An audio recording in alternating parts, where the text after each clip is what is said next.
श्रीराम समर्थ. श्री ब्रह्मचैतन्य गोंदवलेकर महाराज प्रवचन सेवा 9 फेब्रुवारी.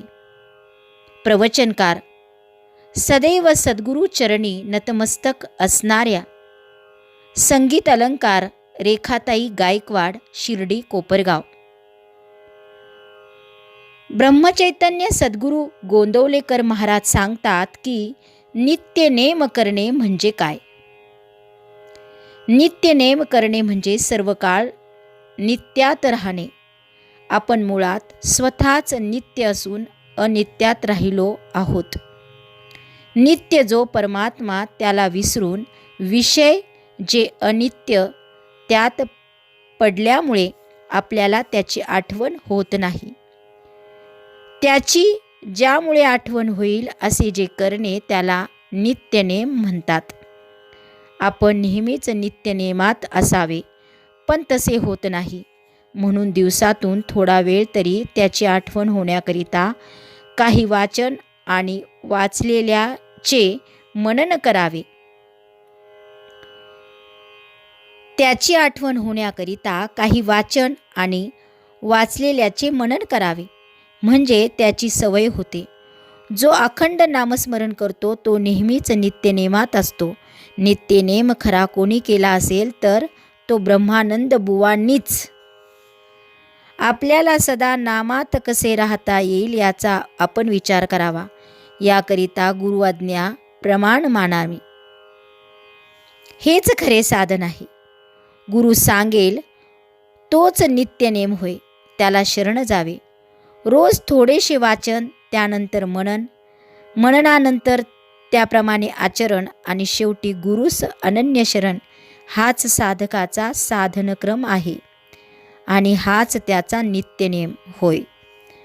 आपले आयुष्य जसजसे वाढत जाईल तसतशी साधकाची भगवंताला भेटण्याची उत्सुकता वाढत गेली पाहिजे.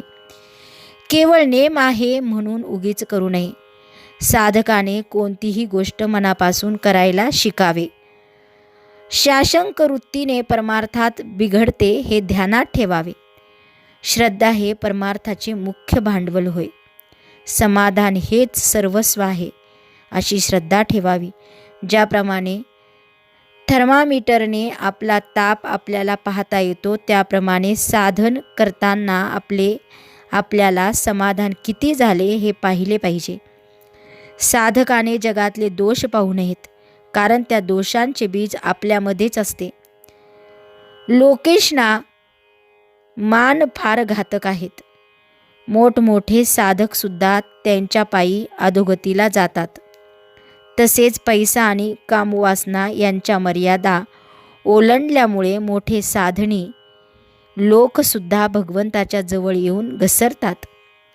जगातले हे सर्व पाश आपल्याला बंधनात पाडतात. भगवंताचा पाश हाच खरा पाश.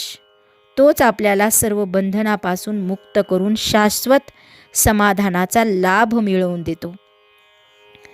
जगाच्या मान अपमानाला कधी भुलू नये. पैसा आणि कामवासना यांच्यापेक्षाही मान हा देहबुद्धीला जास्त चिटकावून आहे. तिथे अगदी सावध असावे. जिथे आपल्याला मान मिळण्याचा संभव आहे तिथे जायचे टाळावे. जिथे आपल्याला मान मिळण्याचा संभव आहे तिथे जायचे टाळावे. टाळणे शक्य नसले तर हे भगवंताचे देणे आहे असे मनापासून समजावे. जो खरा मोठा असतो तो कधी मानाची इच्छा धरीत नाही आणि मान त्यांच्याकडे आला तर त्याची क्षिती बाळगत नाही. आपल्याला मान आवडतो का ते पाहावे, म्हणजे त्यावरून आपल्या अंगी खरे मोठेपण किती आहे हे आपल्याला कळेल. जाता येता देवाला नमस्कार करावा, राम राम म्हणावे. भगवंताचे प्रेम एकदा लागले की ते पुन्हा सुटणार नाही. आजचे बोधवचन: भगवंताचा पाश हा पाशच खरा, पण तो आपल्याला बंधनापासून मुक्त करतो. जानकी जीवन स्मरण जय जय राम. श्रीराम जय राम जय जय राम.